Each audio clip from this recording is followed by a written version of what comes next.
the points. It's my second point. What I've seen in the mock test is some of the questions. Sometimes such questions come up which I've never read in any of these books. Okay. Might be they're altogether different. Might be they won't be relevant to the PMP certification as well. So once I face such questions, there are three things that are going in my mind. One is either I haven't read the entire content, might be I've missed it out. The second thing, like this question is just to confuse the PMP aspirant. It's not all related to the PMP certification, just to confuse me. The third thing can be such questions can appear in PMP certification, which is altogether from different world. So it can fall into any of these three categories. Not sure in which category does it fall. Okay, so how many percentage, a rough number you want to give? So what I understand is 5% is because of thinking mismatch, and irrelevant question, that's the second type of reason you are finding. What percentage you want to put it there? Majority of it, like I would tell 75% of the remaining aspect. So like from 70 we are reaching to where? So like we have a 20%. 90. So 90. Okay. Okay. So what about still 10%? 10%. Might be the content that I'm reading, might be I'm not grasping it correctly or thinking in the other way around. And again, the thinking mismatch, you can tell this, the thinking mismatch. The difference between thinking mismatch and what you are saying, what I am hearing is that the third option looks like that you are convinced that your answer was wrong, but you could not get it when you were reading it. Correct. You can see it in this way. Yeah. And so that is a 10%, another mark. Yes. So let's start from the reverse one. The third one is the easiest one. So the third 10% gap can be filled once you have a more grip on the content. And once you start understanding the intent behind the work processes, rather than thinking and memorizing inputs and outputs, when you start visualizing them, that how they work in a real term situation, that 10% should go away.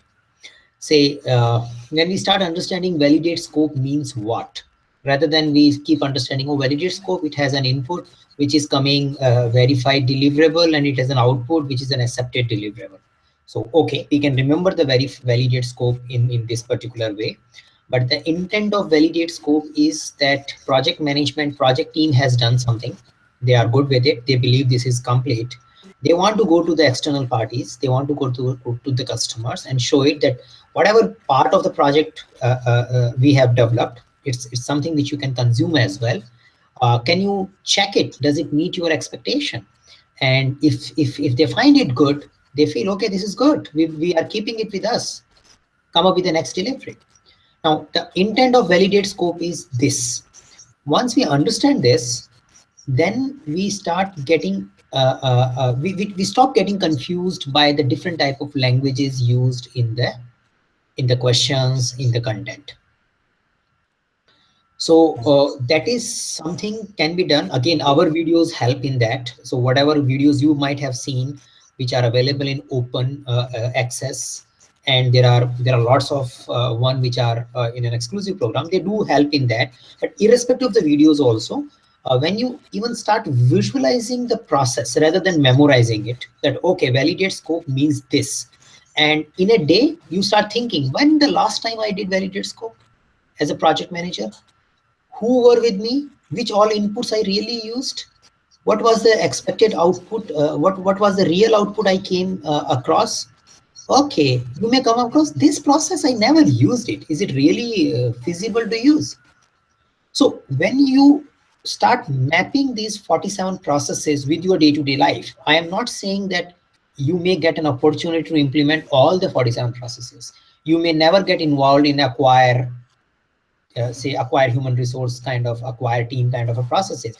You may never get involved in conduct procurement, where you never work with vendors and all those things. But once you know that you never got involved there, you also develop an understanding that this is a process I have never experienced in my real life, but this is how it works. And these are the remaining 40 processes which I have experienced in my real life, and this is how they work.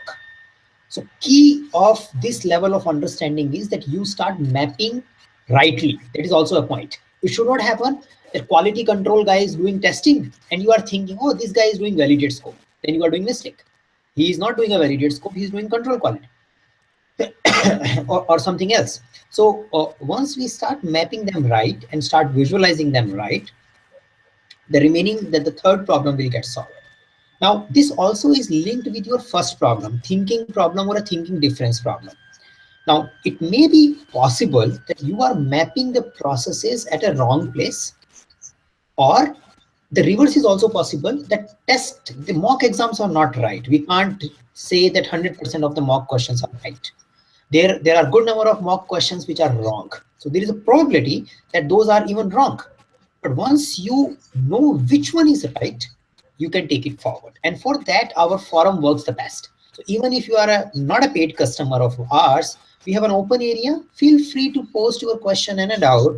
There is a good amount of community. They will have a discussion around it, and they will tell you, they will explore. I don't say that we have a final verdict on it, but they will share their perspective about their thinking process.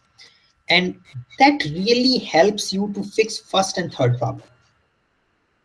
And second is not at all a problem. So what I am saying till now is, uh, we started with the conversation that you want to take your practice test score from 65% to above 80%, and we started exploring where the remaining 35% is growing.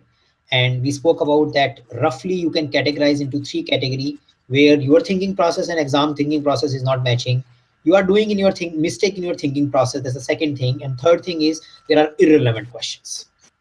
So right now we are only talking about the first two, your thinking process not matching, or second, you unable to grasp the thinking when the question come in a wrapped content. And these two can be fixed when you start mapping the real life to the PMBOK and start discussing your doubts at an open forum at our forum.isenbridge.com, because I believe our forum is the most active forum at this point in time. There are many forums, but we have more dedicated professionals who end up like authentically giving the say on a raised question. Any feedback or clarification on these 2 points first? No, Saket, I completely agree. So, Saket, like these questions which you're talking about, the mock questions. So these issues can be rectified by more practicing these kind of questions, right, which are relevant. Only practicing those relevant questions and not those which are not relevant to the PMBOK at all. So, True. how to So identify that's the point whether we will take. this 10% That's the is point we amongst will that take. or not? Yeah, that's the point we will take. That's the third point. Let me answer that first as well, so we can have a combined discussion about all three. Yeah. Good number of mock tests are having irrelevant questions. And say when you talk about Oliver's exam, it will talk about many terms which may appear once in a while in PMP exam, but they don't come anymore. So it has as questions which are totally out of PMBOK. Now, PMI may say that legally speaking, there could be some questions which may come in your real exam which is out of PMBOK, but that percentage cannot go beyond 5%. That's the understanding we have based on the test takers which we keep meeting. So, and there is a high probability that those 5% question may be a dummy question, test question, which will not even get even marked. So if the question is going beyond the scope of PMBOK and Rita, you can fairly ignore it. Now, nobody can say that will it cover 100% of a PMP exam, but Rita covers, especially for knowledge area like quality, human resource, procurement, it covers little bit more than PMBOK. So, and I recommend my clients, at least for 3 knowledge areas, also covers what is explained in Rita's book. But once you cover Rita and PMBOK as far as content direction is concerned, and if something is coming which is outside it, we can fairly discard it. You don't have to worry, you don't have to spend your energy going there. So it's a simple thing. If you have a, say, any version, you can search on PMBOK the term, you can search the same term on Rita. If you could not find it, you can move forward. So like you can say but still I would recommend that 65 is not a good number. But again, if you are scoring 65 in Oliver, then there is no problem.